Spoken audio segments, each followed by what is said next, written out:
the 17th of August, 1944. Europe trembled under the final convulsions of the Second World War. In Belgium, a land that had endured 4 years under the iron grip of Nazi occupation, the atmosphere was tense and volatile. To the south, Allied armies surged forward after the Normandy landings, driving German forces into retreat. Across the country, the Belgian resistance, once forced into shadows, was growing ever bolder, striking at collaborators and German soldiers alike. That evening, near the industrial city of Charleroi, resistance fighters staged a daring ambush. Their target was Oswald Englebin, a notorious Belgian collaborator who had openly tied his fate to Nazi Germany. In the assault, Englebin, his wife, and his child were killed. By dawn, the machinery of revenge had already begun to move. Retaliation would come not from German soldiers alone, but from their most loyal Belgian allies, the Rexists, fanatical collaborators who ruled local towns with fear and violence. They swept into the nearby community of Courcelles, dragging civilians from their homes, torching buildings, and gathering community leaders into a cellar. What started as a reprisal for one attack would soon spiral into a calculated massacre.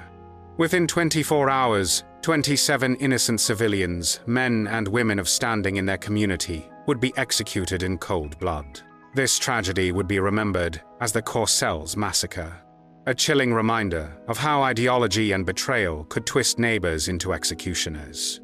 Yet, unlike many crimes of war that faded into the shadows, this atrocity would not remain unpunished. In time, justice would find its way back to Courcelles, and those responsible would pay with their lives. To fully understand the Courcelles Massacre, one must step back to the very beginning of Belgium's ordeal.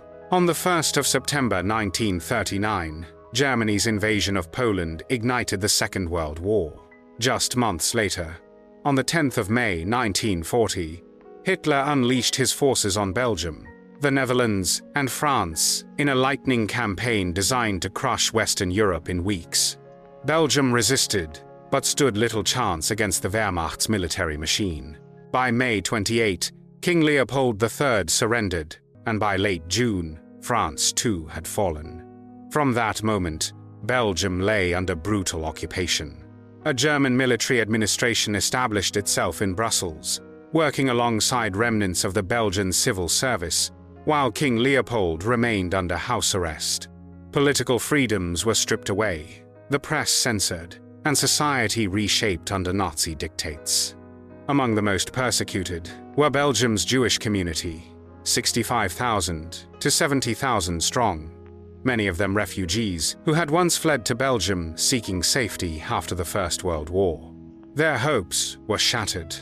Businesses and property were confiscated, Jews were excluded from public life, and beginning in 1942, deportations to Auschwitz began.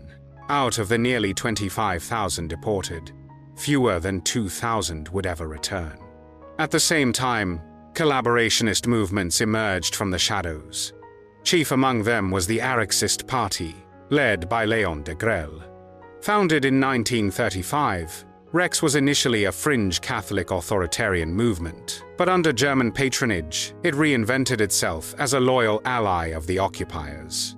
De Grelle himself pledged unconditional loyalty to Hitler in 1941, sending Walloon volunteers to fight alongside the Waffen-SS on the Eastern Front.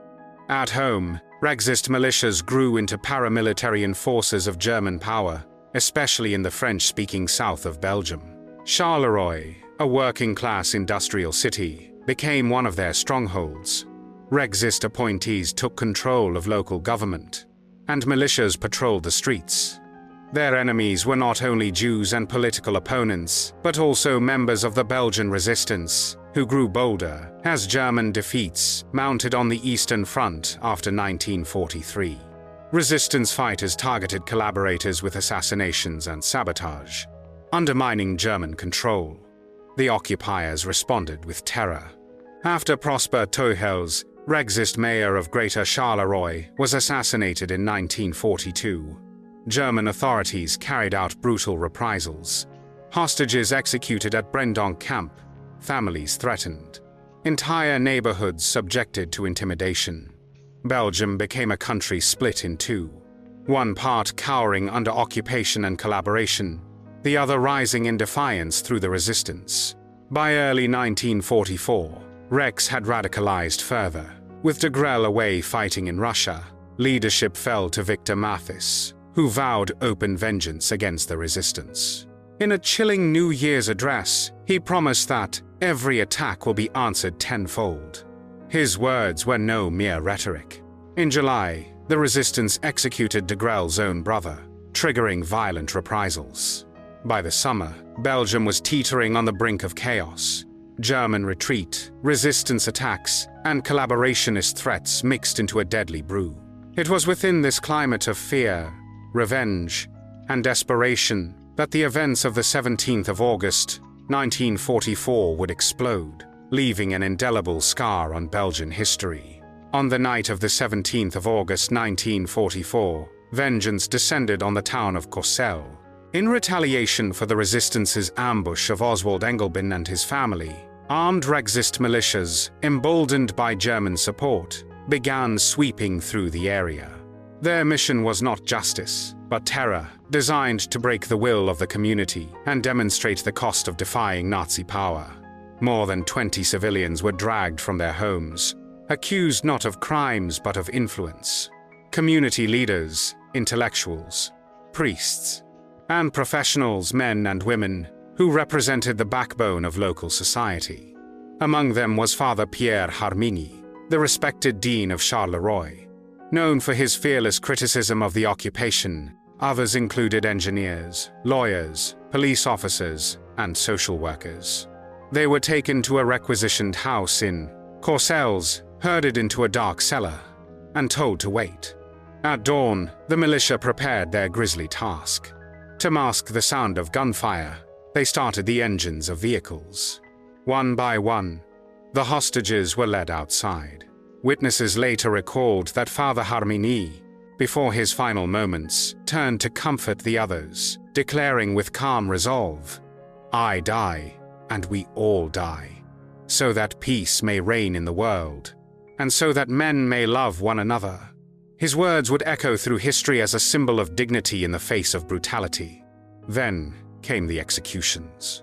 Each victim was shot in the back of the head, their bodies discarded without ceremony near the very site where Englebin's car had been ambushed. 19 civilians were killed in this single round of executions, the largest group in the massacre. But the bloodshed did not end there. Later that same day, the reprisals spread further.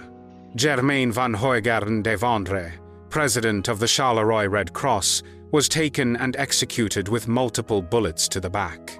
Elisabeth de Ridder, a housekeeper, also fell victim. In total, 27 civilians were murdered over the course of August 1718, their only crime being their prominence in the community or their association with values the occupiers despised. Amazingly, 2 prisoners survived. Marcel Stoquart was released before the transfers, and Germaine Gobet was spared when a Rexist relative recognized her. For the rest, there was no mercy. The massacre was swiftly manipulated for propaganda. Collaborationist newspapers claimed that 20 resistance fighters had been executed in reprisal for Englebin's death. In truth, the victims were innocent civilians, deliberately chosen to spread fear and crush local morale. Meanwhile, the Germans carried out their own separate reprisal, executing 20 other hostages already held for earlier resistance actions, doubling the atmosphere of terror. In Courcelles, the massacre left a town shattered. Families were broken apart, community leaders silenced, and the chilling message was clear. Collaboration with the occupiers meant not only complicity, but the power to decide life or death for one's own neighbors. The Courcelles Massacre was not an isolated crime. It was part of a deliberate strategy. Terror as a weapon of control. For the occupiers and their collaborators, violence against civilians was more than retaliation. It was psychological warfare. By targeting respected figures of society, the Rexists sought to fracture communities, instill fear, and discourage further resistance action. This atrocity also revealed the poisonous effects of collaboration. The killings were not carried out by faceless German soldiers alone, but by Belgians' neighbors who had chosen ideology over humanity. Under the banner of Rex and the influence of Nazi propaganda, they convinced themselves that eliminating priests, teachers, or Red Cross leaders was justice. In truth, it was an act of betrayal that tore apart the very fabric of Belgian society. The immediate aftermath was devastating. Families mourned in silence, while entire towns were paralyzed with grief and fear. Survivors carried the weight of trauma, knowing their loved ones had been executed without trial, without dignity, simply as pawns in a game of revenge. Internationally, the massacre did not receive the same attention as larger-scale atrocities like the massacres in Eastern Europe or the Holocaust deportations. Yet it stood as a stark example of how the Nazi occupation turned local landscapes into battlegrounds of terror. It was also a reminder that mass killings did not always happen in concentration camps. They could unfold in village streets, in cellars, and in broad daylight, under the eyes of neighbors. Still, the massacre could not stop the tide of history. Within weeks, the Allies liberated Belgium in September 1944. When liberation came, the memory of Courcelles was still raw, and the pursuit of collaborators began almost immediately. For the victims' families, liberation brought no return of their loved ones, but it carried the promise that justice would be served. When Belgium was liberated in September 1944, the wounds of Courcelles were still fresh. The massacre had become a rallying point for both grief and determination. Belgian authorities wasted no time in investigating the atrocity. Names were collected, testimonies gathered, and the net began to close around those who had orchestrated the killings. Out of roughly 150 suspected participants, 97 were positively identified. 80 were captured and brought to trial. The proceedings revealed the full scale of betrayal. These were not distant occupiers, but local collaborators, mayors, lawyers, militia leaders who had chosen power over conscience.